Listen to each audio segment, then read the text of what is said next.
But today's video is going to be all about breaking down 5 things that I sort of took away from it.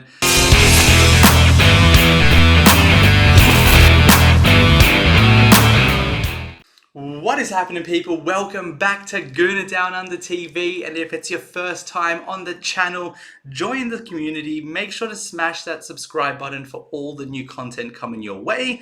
And whether you're a new viewer, returning viewer, like the video. Like the video, it really does help out. It would be greatly appreciated. And with all of that being said, we got to get into the game. Arsenal winning 2-1. We're really dominant for most of that game. One error on our part. Wolves get back into it, and it looks a little bit sketchy for the last 10.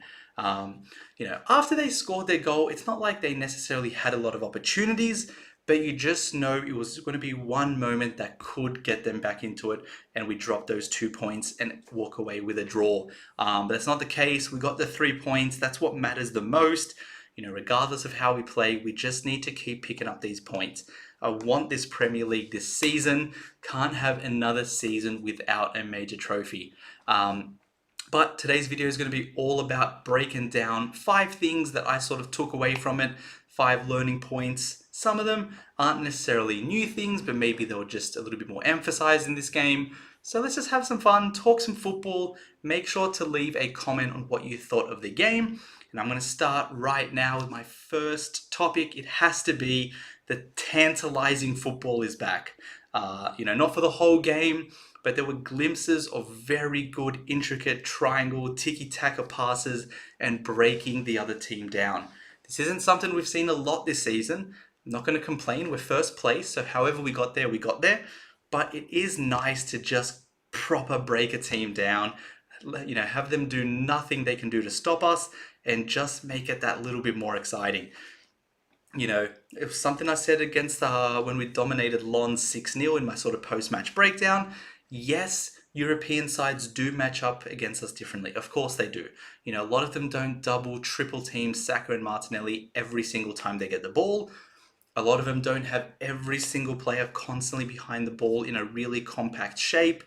But there are some things that we do in Europe that we can still translate here. For one, playing faster. How many times have we seen this season our players taking 2, 3, 4, 5, 6, 50 touches too many, and it allows the other team to get back into their shape. It makes it real easy for them. It makes it real easy. When they're in their shape, we're just passing around nice and slow. We're not testing them. So, yes, we're being controlling, but also, are we really, putting any questions of them? I would say no.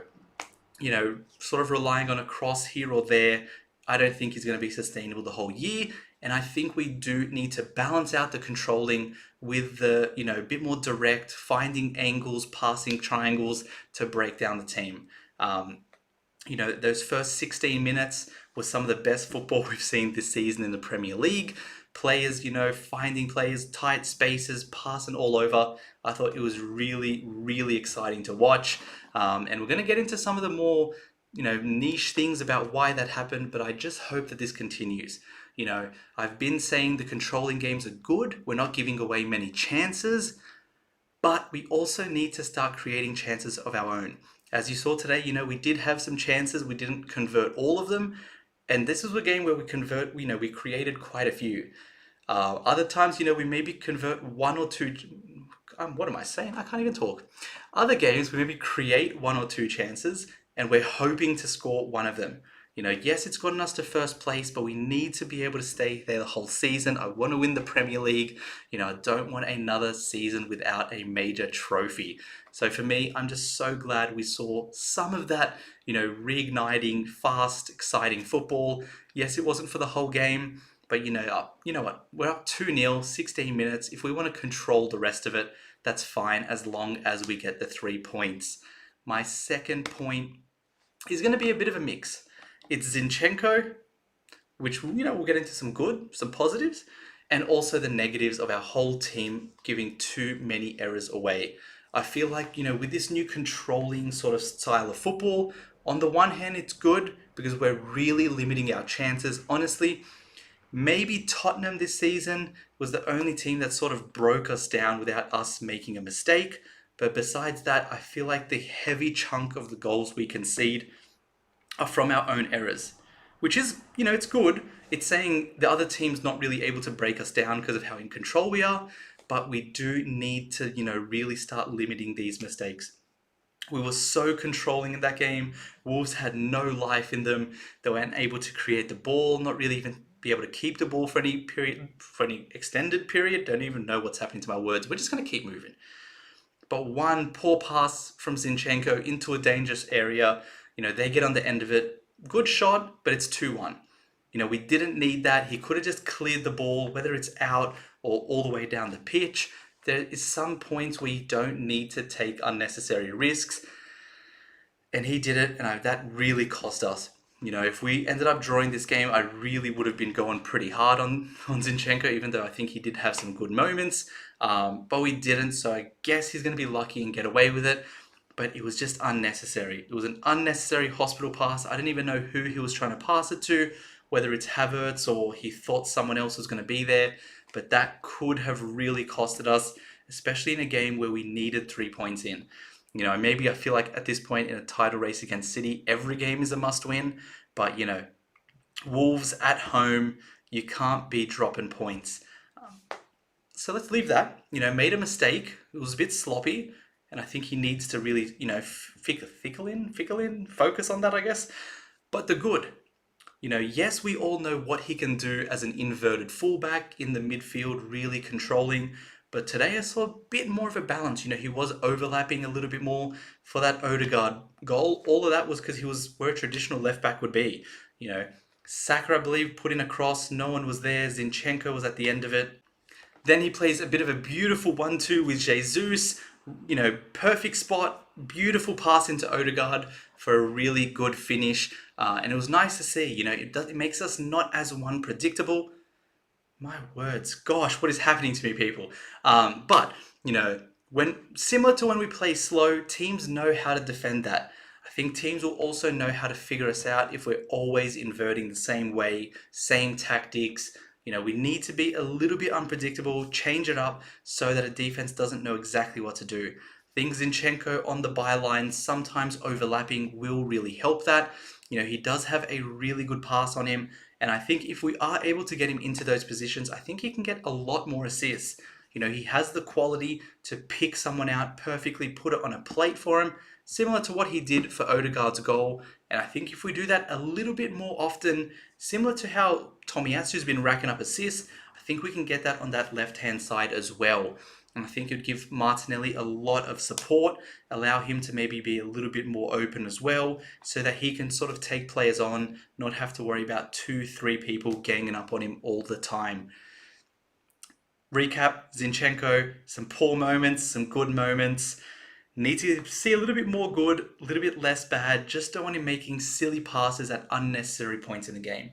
It was unnecessary. We didn't need it. We could have gone away with a clean sheet, solid 2-0 game. We didn't have any scares. But unfortunately, because of that, we had to really claw our way out of those last 10, 15 minutes, whatever it was. But that's my point number 2. Point number 3 has to be Bukayo Saka. Need to start paying this guy more respect. Somehow he always produces, whether it's a goal, whether it's assist, whether it's creating chances, he's always there. And I've been a bit critical of him, saying he's not been his best this season in terms of maybe pure performance, regardless of output. But similar to what Salah does, maybe sometimes he's not always the most free-flowing winger taking players on, but it's efficient. Saka in the Premier League, 13 games, 5 goals, 5 assists. That's 10 contributions in 13 games for a winger, and that is quality. We need to give him his praise. I hope he can keep this up for the whole season. My concerns are if we're not going to be creating as much, can he? But so far, he's doing his thing. Even if he's not playing the best, he's always there. Whether it's a cross to Trossard, against Chelsea, whether he's scoring today the opening goal, he's always involved. And, we just got to sit back. I don't think I do it enough on this channel. Give him his flowers. Hopefully he can keep up this form. But yeah, number 3, everyone knows about Bukayo Saka, but let's just sit and give him his flowers. That's it. Moving on to number 4. Has to be Martin Odegaard and Gabriel Jesus. You know, two players returning from injury. Thought they were both fantastic today. Jesus, you know, not necessarily anything special like his goal against Lons, I'll say, but his hold-up play is next level. You know, the Wolves players were piggybacking him or just holding him every single time, and still he was able to find a way to just, you know, slide through, find someone, lay it off. You know, played a perfect 1-2 with Zinchenko as well, and he is just such a quality player. There was a moment where I think he should have slid it into Declan Rice, and that would have definitely made it 3-0 game over. He didn't, which I understand. You know, similar to Eddie the other night, he is a striker. He wants to bag his goals. But if you do that, you better score. And he didn't, which is a little bit of a hindrance on his performance. But I thought overall, hold-up play, you know, complete football striker, I thought he was magnificent. And Odegaard was next level as well. You know, yes, he scored a beautiful goal from Zinchenko, which, you know, I feel like that's his sweet spot. From there, you almost expect it to go in. You know, he always just places it right where it needs to be. But I thought besides that, was fantastic all over the park, you know, creating chances, making sure he gets on the ball. Thought, you know, he slid a perfect through ball into Nketiah. Nketiah, similar to Jesus, probably a little bit clearer of an opportunity, needed to bag it, but he doesn't. You know, these are the little things. Had it on a plate, one-on-one against the keeper. Odegaard sliced through the whole defense, and Nketiah hits the post. Similar, you know, Odegaard put in a really good pass into Trossard, I believe, where one-on-one couldn't get, you know, the ball under his feet, ball from out under his feet, and, you know, gets it straight into the keeper. But I thought, you know, there's been a lot of critics on Odegaard recently, which is fair. I do understand it. But we know his levels. We know his quality. That's the standard we hold him to. And I thought today was a really good performance, and hopefully he can carry this on. Now, on to that last point, number 5. Havertz and Trossard. You know, out of all the games that Havertz hasn't started, or, you know, all the predicted 11s, I thought this was the one where he was guaranteed to start. You know, he scored in the last 2 games. He played really well against Lons, you know, doing everything, you know, scoring, playing nice passes, winning the ball back. And then he goes and gets dropped. You know, probably no one expected it. He goes in for Trossard again. Thought that was a bit harsh on Havertz. Guys, help. I don't know what's happening today. I don't know what's happening. I think it's a bit harsh on Havertz. You know, finally, this guy starts finding a little bit of form and then gets dropped. To be honest, I'm not that bugged. We got 3 points. Like, I'm not really going to make a thing out of it. I think it was a bit harsh, but we won, so who cares? Trossard starts for him. Thought he had a mixed game, you know. Defensively, I don't think he offers us a lot, so I'm curious to see how many games he will play as that left-sided 8. I don't think it would be many against teams that are maybe willing to play a little bit more expansive or away from home, against the Wolves maybe. But I think he does have the potential, I've been saying this all season, to be a really good option there. You know, can play with both feet, can make good passes, can dribble through players, has a long shot on him as well, something I feel like a lot of our players don't have or don't do enough. It gives us, again, another dimension, makes us less predictable. And I think he can really, you know, find a niche where he, you know, gets a lot of goals, gets a lot of assists from that left-sided 8. He can, similar to Havertz, make it more of a 4-4-2, where he's closer up to Jesus or Eddie or whoever's up there, and really be able to impact us from there. I think, you know, there were moments where he did really, really impress me in that left-sided 8, you know, playing good passes, playing progressive passes, like little intricate dribbles. Not the best performance, but I think there was enough there to see why Arteta would be willing to play him there, and hopefully it does continue. So, you know, these are pretty much my 5 reasons, or 5 things I learned from the game. You know, number 1, flashes of exciting football. Number 2, Zinchenko's good and bad. Basically just, we need to cut out these errors, because that's the only thing teams have against us these days. You know, we are very good defensively. Teams don't break us down. It's really our own doing that gets us in these positions. Number 3, got to give that much love to Bukayo Saka. 4, flowers again to Jesus and Odegaard.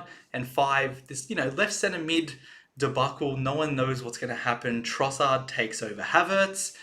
But these are my sort of 5 things. I want to hear what you have to say. What did you take from the game? What did you think of it? Did you think it was a good performance? Did you think it was just moments supported by maybe some luck on our part, or, we didn't play well for the rest? I'm keen to hear all of it. Love to have some football chat with you all in the comments section. Besides that, that's all from me. If you've made it here, please like that video. Make sure to take care of yourselves, and I'll see you in that next video. Peace.